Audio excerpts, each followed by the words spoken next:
القرآن يوحدنا لطريق الخير يوجهنا الله تعالى أنزله ورسول الله معلمنا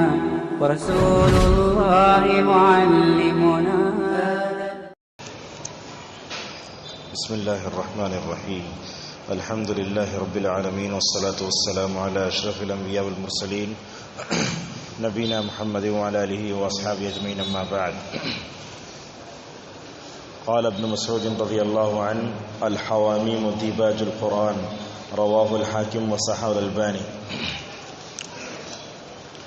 26ویں پارے کا خلاصہ ہم پیش کر رہے ہیں. اس میں سورہ احقاف، محمد، فتح، حجرات اور قاف ہیں. دیکھیں گے 15-20 منٹ کے درس میں جتنی دیر سمیٹیں گے. اگر کوئی باقی رہے گا تو انشاءاللہ کل اس کو جو ہے بیان کریں گے.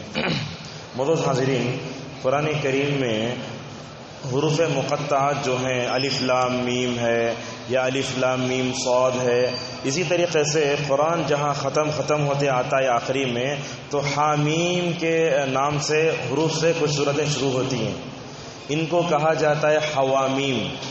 حضرت عبداللہ مسعود رضی اللہ عنہ کہتے ہیں کہ یہ حوامیم کے عنوان سے یا اس حروف سے جو صورتیں شروع ہوتی ہیں وہ قرآن کی زینت ہیں، ان کو پڑھنے سے بڑی لذت اور مزہ آتا ہے.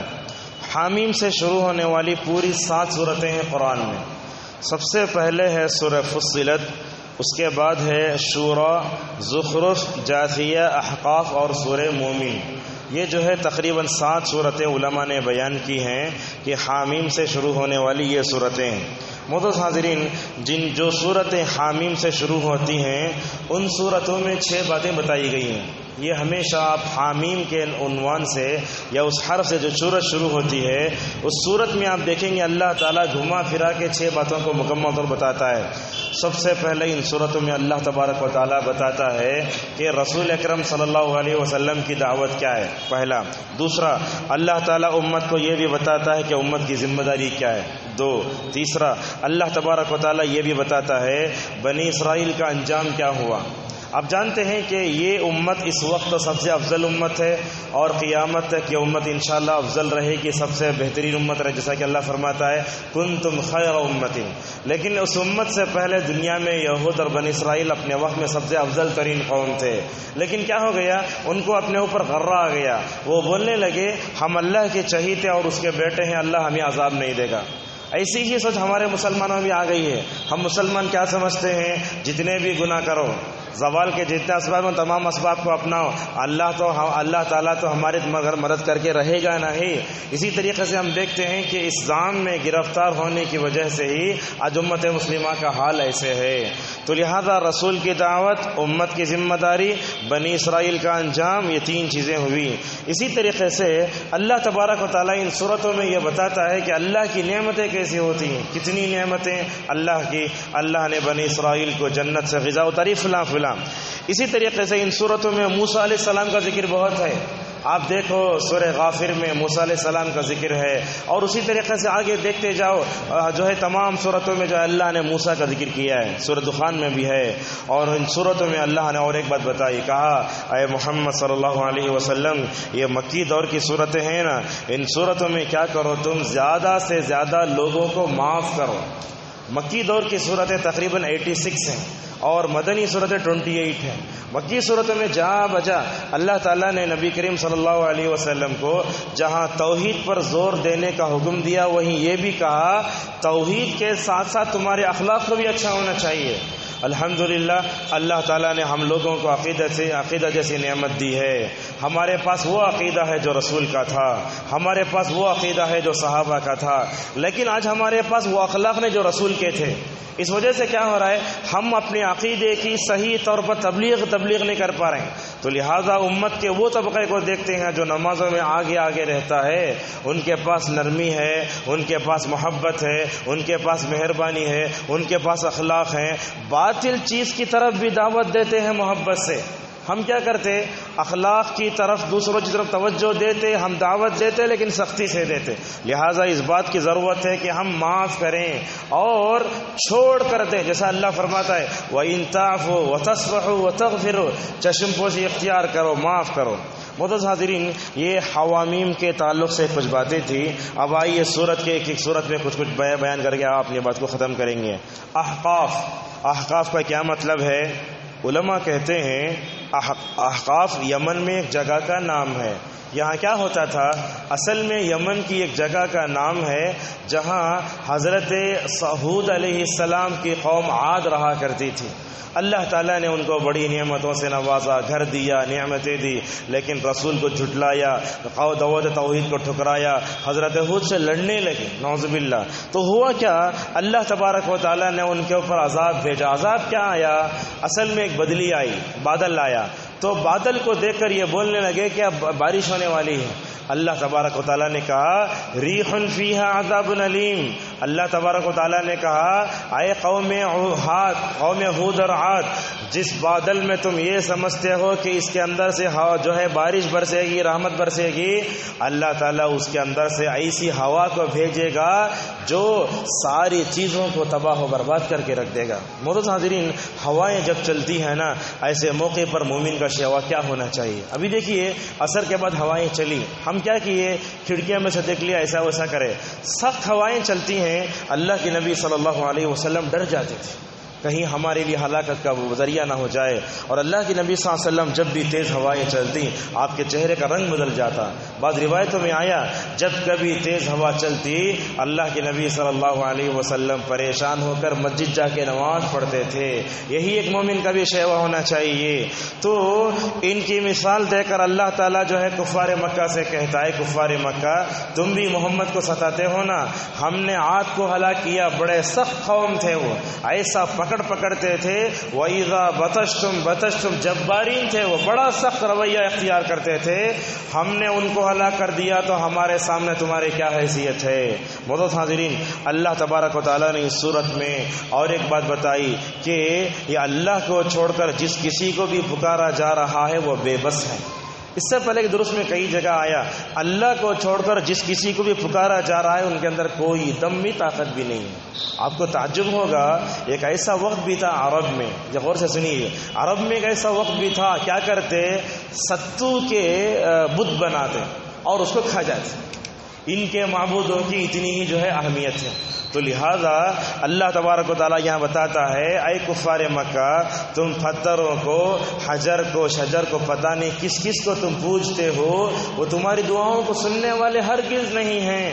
تو لہذا آج ہندوستان میں ہم دیکھتے پتہ نہیں کس کس کی پوجا ہوتی ہے، شرمگاہ کی پوجا ہوتی ہے اور پتہ نہیں کس کس کی پوجا ہو رہی ہے. لیکن ہمارے پاس یہ توحید جیسی امانت اور یہ خزانہ ہے لیکن ہم دوسروں کو نہیں پہنچا رہے. ہمارے سامنے کتنے لوگ، مثلا میں یہ کہوں ہمارا گھر ہے، ہمارے گھر میں خادمہ ایک ہے، لیکن کب یہ بتاؤ ہم نے اپنی خادمہ کو دعوت توحید دی، وہ کام کرتی ہے، مہینہ بھر ہم اس کو تنخواہ دینا جانتے لیکن جہنم سے بچانے کی ہم نے اس کو فکر نہیں کی نا.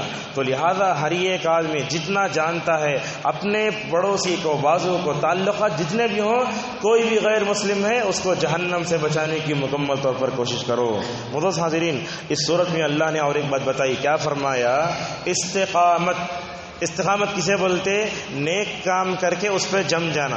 اب رمضان کا مہینہ آیا، ہم مسجد کو آئے لیکن رمضان ختم ہوتے مسجد کو چھوڑ دیے، اسے استقامت نہیں بولتے. استقامت کی تعریف اللہ کے نبی صلی اللہ علیہ وسلم نے بیان فرمائی. سفیان ابن عبداللہ رضی اللہ عنہ نے جب کہا یا رسول اللہ آپ ایسی نصیحت کرو کہ آپ کے بعد دنیا میں کسی سے نصیحت کا مطالبہ نہ کروں، آپ نے فرمایا 2 کلمے ہیں، قل آمنت باللہ ثم استقم، ایمان لا لو اور اس پر جم جاؤ. تو ہم آپ سے یہ کہنا چاہتے ہیں یہاں جتنے مرد ہیں، خواتین ہیں، بوڑھے ہیں اور بچے عورتیں سب ہیں، تو یہ رمضان کی جو عبادتیں آئی نا ان عبادتوں پر جم جاؤ. ایسا ہوتا ہے رمضان یہ مسلمان بہت آتا ہے لیکن جو ہمیشہ آتا ہے اسے پہلے جب جگہ نہیں ملتی. تو یہ رمضانی مسلمان نہیں بننا، ربانی مسلمان بننا، ہمیشہ اللہ تبارک و تعالیٰ کی عبادت کرنے لگ جاؤ۔ اسی صورت میں اللہ نے اور ایک بات بتائی، فرمایا والدین کے ساتھ حسن سلوک کرو۔ والدین کے ساتھ حسن سلوک کرنا چاہیے، بلکہ تو والدین کے حسن سلوک کرنا یہ تو جہاد سے بھی افضل ہے۔ ایک صحابی اللہ کے نبی صلی اللہ علیہ وسلم کے پاس آئے، آ کر کہنے لگے میں جہاد میں جانے کے لیے اپنا نام آپ کے پاس انٹری کرنا چاہتا ہوں، نام لکھ لو ذرا۔ تو آپ صلی اللہ علیہ وسلم نے پوچھا کہ تمہارے والدین زندہ ہیں؟ تو فرمایا جہاد سے بڑھ کر ہے والدین کی ذمہ، والدین کو حقوق ادا کرنا۔ تو آپ نے کہا ففیہما فجاہد، ان کو جا کر تم جو ہے ان کی خدمت کرو گے تو کیا ہوگا، یہ بھی ایک قسم کا جہاد ہے۔ یاد رکھیں والدین کا حق ادا کرنا بڑا مشکل ہے۔ حضرت عبداللہ ابن عمر رضی اللہ عنہما کہتے ہیں ایک دن میں طواف کر رہا تھا، ایک آدمی کو دیکھا کہ ایک آدمی اپنی ماں کو اپنے کندھے پر بٹھایا ہے۔ کتنا خوش نصیب رہے گا اپنی ماں کو کندھے پر بٹھا کر طواف کر رہا ہے۔ اور آج بھی الحمدللہ ایسے مناظر دیکھنے کو ملتے ہیں جو اپنی ماؤں کو اپنے باپوں کو ویل چیئر کے بجائے اپنے اوپر اٹھا لیتے ہیں، ایسے ہم نے بھی دیکھا۔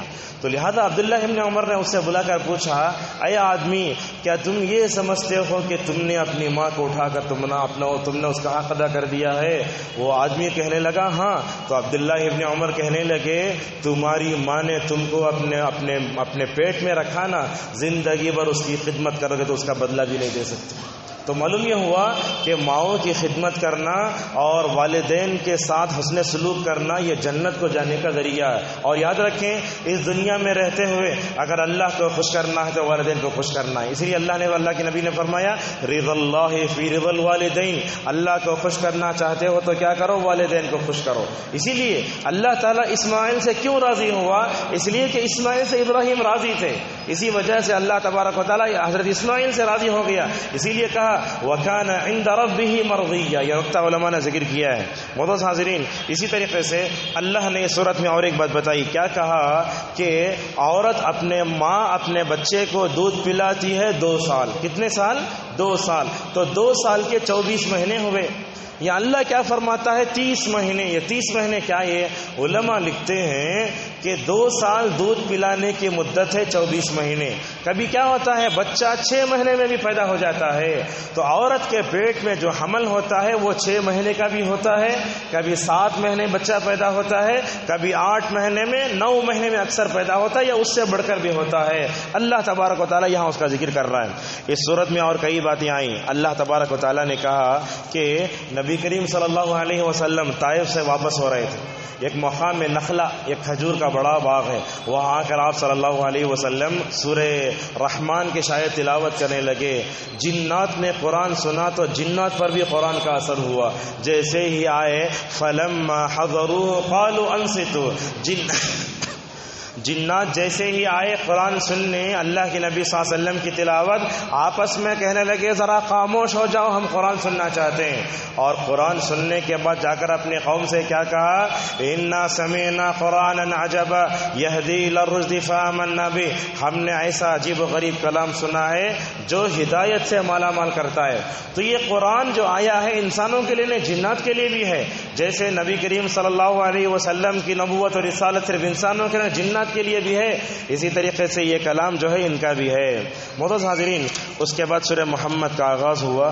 سورہ محمد میں اللہ نے کئی باتیں بتائیں۔ ایک بات اللہ تبارک و تعالیٰ یہ بتاتا ہے، لوگو اگر تم اللہ کے دین کی مدد کرو گے اللہ تعالیٰ تمہاری مدد کرے گا۔ یہ بڑا اہم نقطہ ہے۔ آج ہم دین کی مدد نہیں کرتے، اللہ تعالیٰ کی دین کی مدد کرنے ہمارے پاس وقت ہے، ہمارے پاس موقع ایسا ہے۔ رمضان اگر ہو جائے تو جیسے کرسچن اتوار کے دن وقت ملا تو چرچ کو جاتا، ویسے اتوار کو ہم نماز پڑھنے آتے، نہ جمعہ کو آتے ہیں نہ دوسرے۔ تو اگر ایسا رویہ اگر ہمارے ساتھ رہا تو بتاؤ اللہ تعالیٰ کی مدد کیسے آئے گی؟ تو اللہ کے دین کی مدد کا مطلب یہ ہوا کہ اللہ تعالیٰ کے دین کی تبلیغ و اشاعت کے لیے جو بھی کرنا ہو وہ کرو۔ معزز حاضرین، صحابہ کرام نے کتنی قربانیاں دیں۔ مکے کی گرمی کا تصور کر لو، 50 سے کم نہیں ہوتی گرمی مکے کی۔ ایسے وقت میں حضرت بلال کو، یہ عثمان ابن عفان کو، آل یاسر کو جو تکلیفیں دی گئی نا، شاید اگر کوئی اس جگہ اور کوئی ہوتا تو اس کو برداشت نہیں کر سکتا تھا۔ ان صحابہ کرام نے مکے کی 13 سالہ زندگی میں جو ہے صبر کے پیکر مجسم بنے، اور فتح مکہ تک ان لوگوں نے اللہ کے نبی صلی اللہ علیہ وسلم کا پورا ساتھ دیا۔ تو لہذا معلوم ہوا کہ اللہ تبارک و تعالیٰ کے دین کی مدد کرنا چاہیے۔ یہ بات یاد رکھیں، ماضی میں جب بھی اللہ تبارک و تعالیٰ نے دنیا میں مسلمانوں کو حکومت دی تو مسلمانوں نے 4 کام کیے ہیں۔ سورہ حج میں اس کا ذکر ہے، الذین مکناہم فی الارض اقاموا الصلاۃ۔ اللہ فرماتا ہے ہم نے صحابہ کو جو ہے حکومت دی، خلافت دی، وہ کیا کرے؟ سب سے پہلے نماز قائم کرے۔ پہلے زمانے میں آج جیسے تنخواہ والا امام ہوتا ویسا نہیں ہوتا تھا۔ کیسے ہوتا تھا؟ جو خلیفہ ہوتا، حاکم وقت ہوتا، وہی آ کے نماز پڑھاتا تھا، وہی خطبہ بھی دیتا تھا۔ بادشاہ کے اندر اتنی صلاحیت ہوا کرتی تھی، لیکن بعد کے دنوں میں لوگ ہوتے گئے، ابو بکر، عمر، عثمان، جیسے جیسے بنو امیہ کا زوال آیا، بادشاہوں کے اندر عیاشی پیدا ہونے لگی، دین بیزاری آئی، اللہ نے ان کو ڈبو کے رکھ دیا۔ تو سب سے پہلے نماز قائم کرنے والے مسلمان جب بھی جو ہے عہدہ ملا۔ دوسرا، آج زکوٰۃ، ان کو زکوٰۃ مکمل طور پر زکوٰۃ دیتے تھے۔ دیکھو ابو بکر رضی اللہ عنہ جیسے ہی خلافت استعمال ہے، 3 فتنوں نے امت کو ہلا کے رکھ دیا۔ بعض لوگ کہنے لگے ہم زکوٰۃ نہیں دیں گے۔ حضرت ابوبکر صدیق رضی اللہ عنہ نے کہا اگر اللہ کے نبی کے زمانے میں تم زکوٰۃ دیتے تھے نا، اگر آج تم زکوٰۃ نہیں دو گے تو جو جانور کے گلے میں جو رسی ہوتی اگر وہ بھی نہیں دوں گے میں تم سے جہاد کروں گا۔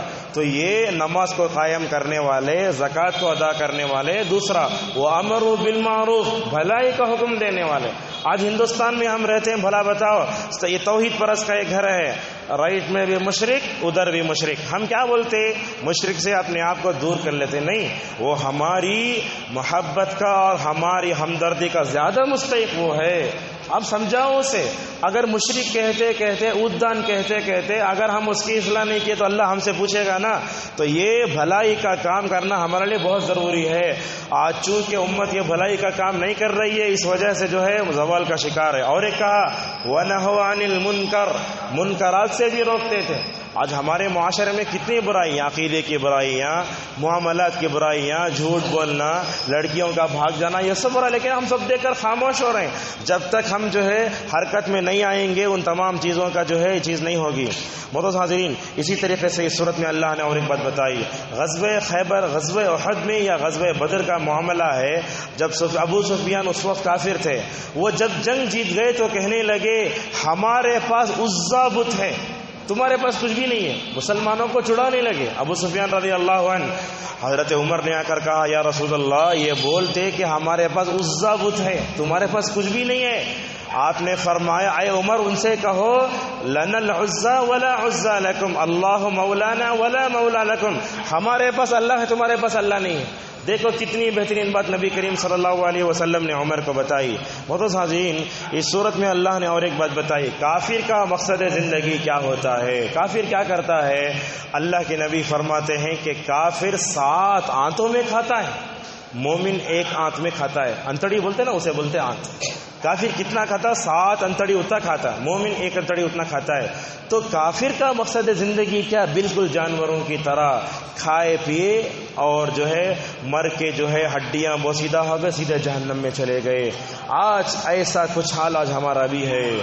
آپ بڑے بڑے شاپنگ محلوں میں چلے جاؤ، وہاں خریدنے والے کون؟ اکثر کافر مالدار، جو دنیا کو سب کچھ سمجھتے ہیں، کتنی چیزیں خریدتے ہیں، ہزاروں کی بل آتی ہے۔ اسی نقش قدم پر چل کر مسلمانوں میں سے مالدار طبقے بھی آج نعوذ باللہ گمراہ ہو رہے ہیں۔ بڑے بڑے شاپنگ مالوں میں چلے گئے تو ہمیں آخرت یاجت نہیں آتی۔ دیکھو دنیا میں اتنی ہی محبت رکھنا چاہیے جتنا ہمیں یہاں رہنا ہے، اگر اس سے بڑھ کر محبت رکھے تو بڑا نقصان میں مبتلا ہو جاؤ گے۔ تو اللہ فرماتا ہے کافروں کی زندگی کیسی ہے؟ بالکل جانوروں جیسی ہے۔ اگر ہم نے بھی آخرت کو فراموش کیا تو سمجھ جاؤ ہم جانور سے ہی بدتر ہو گئے۔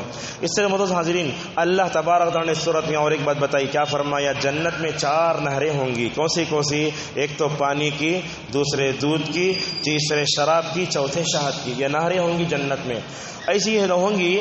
اور دنیا میں جب شراب پیتا ہے تو انسان کیا ہوتا ہے؟ اس کا دماغ آف ہو جاتا ہے، وہ بیوی میں اور بہن میں فرق نہیں کر پاتا۔ اللہ فرماتا ہے آخرت کی شراب پاک، شراباً طہورا۔ اور اللہ کے نبی صلی اللہ علیہ وسلم نے فرمایا دنیا میں جس نے شراب پی لی جنت کی پاکیزہ شراب سے وہ محروم رہے گا۔ دنیا میں جتنے شراب پی لی وہ آخرت کی شراب سے مکمل طور پر محروم رہے گا۔ اور ایک طرف تو جنت میں یہ نعمتیں ملیں گی، دوسری طرف کفار کا کیا حال ہوگا ذرا تصور کر کے دیکھو۔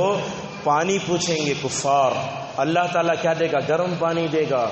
غرارہ کرنے کے لیے اگر جو ہے ہمارے خیال سے زیادہ گرم پانی ہو جائے تو ہماری پورے جلد جب جاتی اور ہمارا تارک سب جل جاتا۔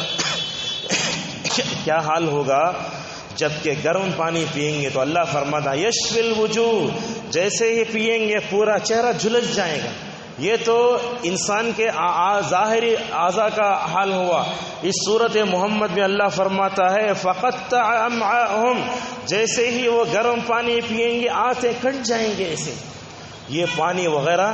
اور یہاں ایک رک کر ایک بات بتاتے ہیں، اللہ تعالیٰ زانیوں کو بھی ایک چیز پلائے گا۔